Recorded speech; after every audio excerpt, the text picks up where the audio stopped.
2010, ça a été une bonne année pour vous? Ah oui, oui, 2010 a été une bonne année, incontestablement, et je crois qu'on ne peut que s'en réjouir, car on avait suffisamment souffert sur l'année 2009 pour que l'année 2010 soit une bonne année, et pour les équipementiers, donc avec des chiffres qui vont être de l'ordre de entre 17 et 18 milliards d'euros de chiffre d'affaires. La profession des équipementiers est en progression sensible, donc de l'ordre de, je dirais, on ne doit pas être très très loin d'un 10% de progression. 10%? Oui, pas très loin. Projection à deux chiffres. Pas très loin. Pas très loin. On sera légèrement inférieur, je pense, mais je n'ai pas encore les chiffres définitifs. Donc on est, je pense, très bien. Le plus grand sujet de satisfaction, c'est que dans ce chiffre d'affaires, nous avons une part à l'exportation qui est de l'ordre de 54%. Et donc notre balance commerciale va être excédentaire d'environ 1,5 milliard, aux alentours d'1,5 milliard, et je crois que c'est pas si mal que ça pour la profession des équipementiers et pour la France. Ingrid François, Les Échos. Vous annoncez donc des chiffres en hausse pour la profession. Est-ce que selon vous c'est un sursaut provisoire ou est-ce qu'on peut parler d'une sortie de crise durable pour les équipementiers? Bon, une espèce d'été indien. Oui, non, je pense que c'est plus qu'un été indien. J'ose espérer que pour l'ensemble du monde, l'ensemble de la profession, le tsunami dont vous parliez, qu'on a vécu en fin 2008, début 2009, ne va pas se reproduire à des cadences rapprochées. Je pense que nous sortons d'une crise. Par contre, je ne pense pas que pour notre pays, la France, nous repartions avec une espèce de courbe en V très prononcée pour revenir à des niveaux de production automobile en France qui étaient les niveaux des années 2004 à 2007. Est-ce qu'on peut s'attendre à une nouvelle hausse du chiffre d'affaires pour 2011? Oui. Pour les équipementiers, je pense que nous pouvons s'attendre à une hausse de chiffre d'affaires. Pourquoi? Pour la raison suivante, c'est que le signe positif que je vois sur 2011 est que la façon dont les pouvoirs publics français ont progressivement réduit les incitations de façon progressive ont fait que la sortie sur notre marché s'est faite en douceur.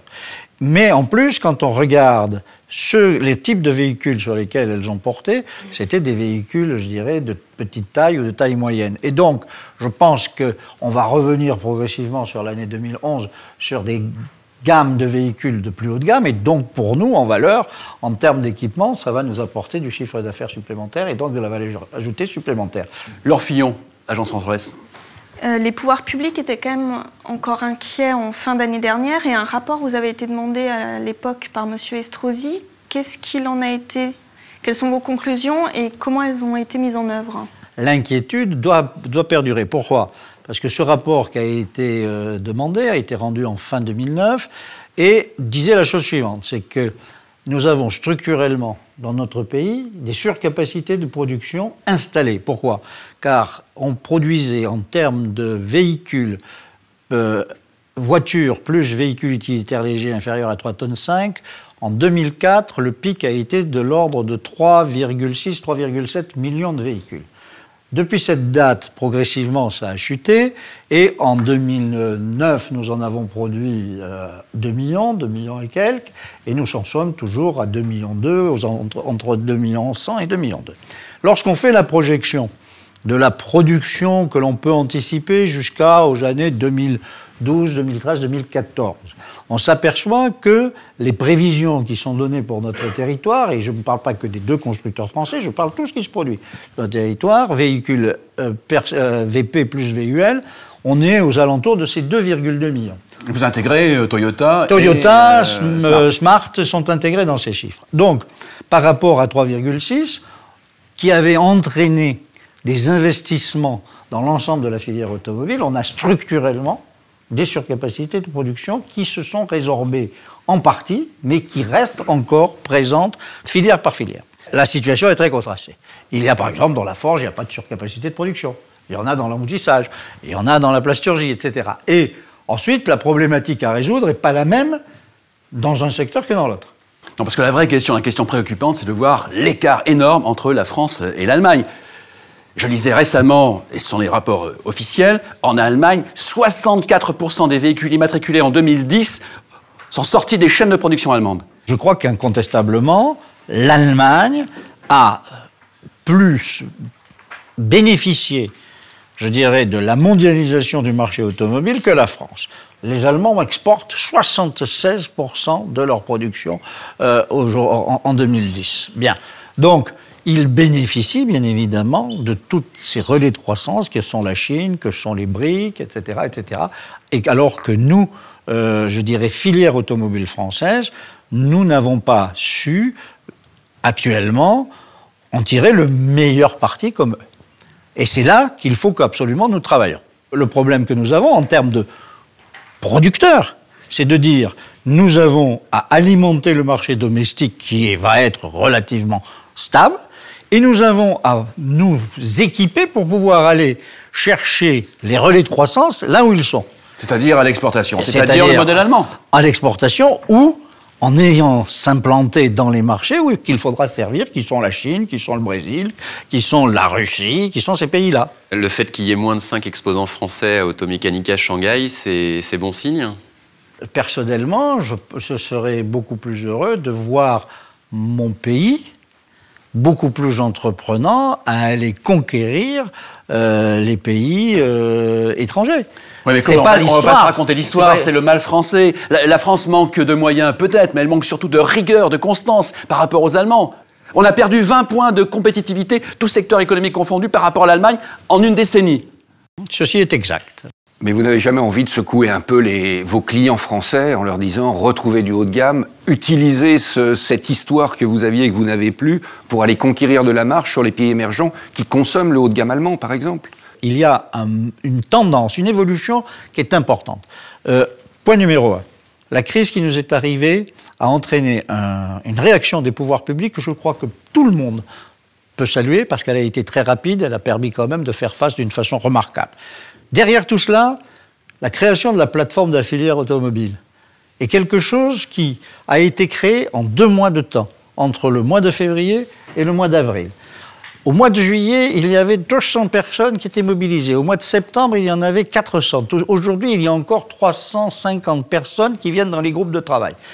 Pour la première fois, nous avons vu, je dirais, d'une façon régulière, dans les groupes de travail, les 2 constructeurs français, les équipementiers, les fournisseurs, venir traiter d'un certain nombre de sujets qui font que nous nous sommes donné une ambition et j'espère bien que cet outil qui a été créé, je dirais très rapidement, n'est que le brouillon de ce que nous devons faire pour que la filière automobile française soit plus réactive, soit plus représentative, soit mieux écoutée, tant à l'intérieur de notre pays qu'à l'extérieur de notre pays.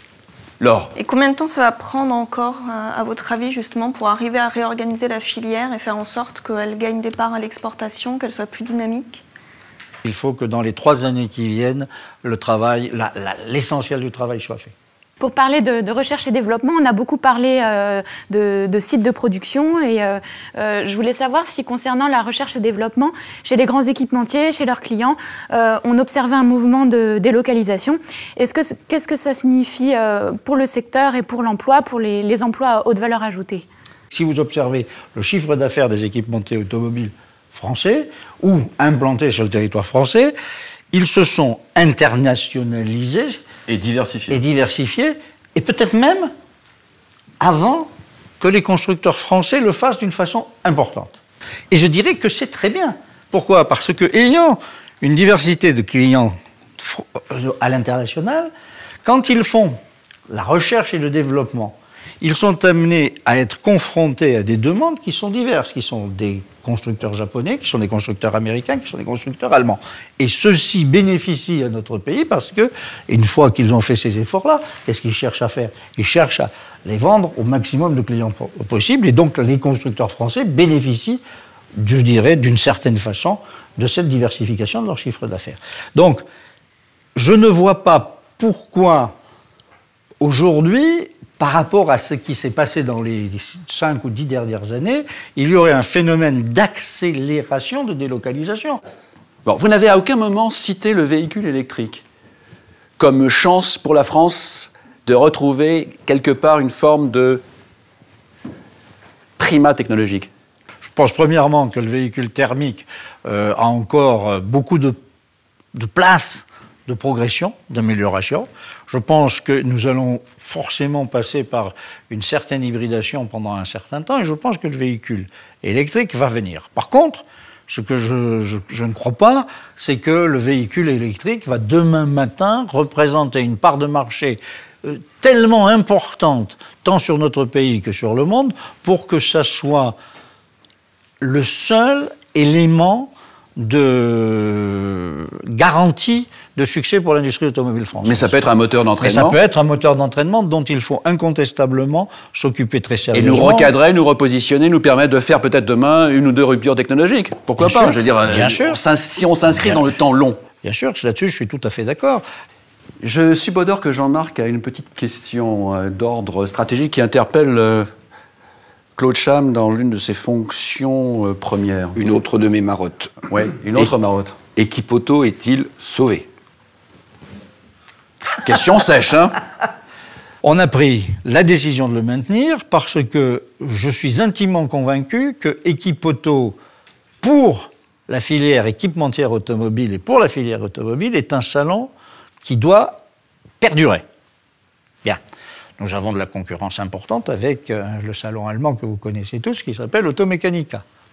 Par ailleurs, quand on regarde le développement international, il faut que nous soyons conscients que la bataille sera rude en Europe parce que la plaque européenne ne représentera pour l'ensemble des filières qu'une seule plaque par rapport à la plaque asiatique, la plaque nord-américaine et la plaque sud-américaine. Et donc les gens regarderont là où ils ont le plus intérêt à mettre des investissements compte tenu du retour qu'ils vont en avoir. Donc Equipoto doit se positionner face à cette problématique.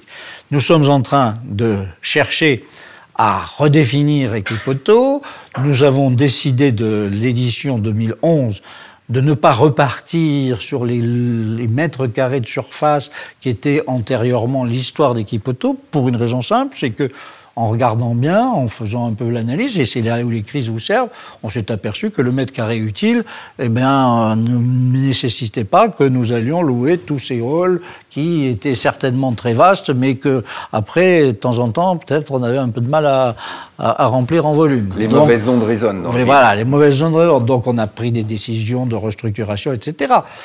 On se positionne sur l'ensemble de la filière, sur l'ensemble du marché de l'aftermarket, en disant bien que ce marché ne peut pas vivre déconnecté de l'amont, donc de déconnecter du premier équipement. Donc là aussi, nous avons une volonté de positionnement, si vous avez vu comment nous le présentons, forte.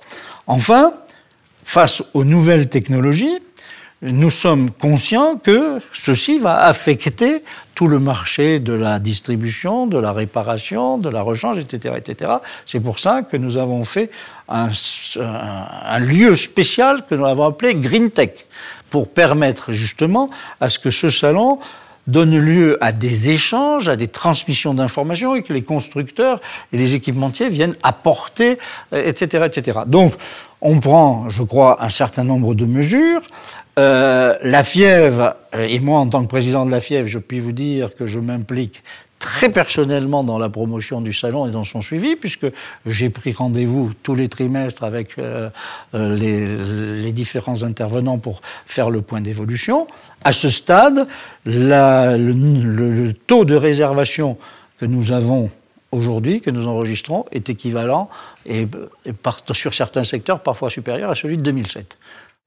La différence énorme avec Automechanika, c'est pas tellement l'organisation, le nombre de mètres carrés, le nombre d'exposants, etc. Ce qui me paraît plus inquiétant, et je rejoins votre analyse pertinente sur la situation, c'est que Automechanika est présent à l'international. Il y a 15 salons au total, oui, dont un bon paquet, oui, très loin, raison, dont en Chine. Oui. D'accord ? Et ils sont là, alors que Equipoto est complètement absent.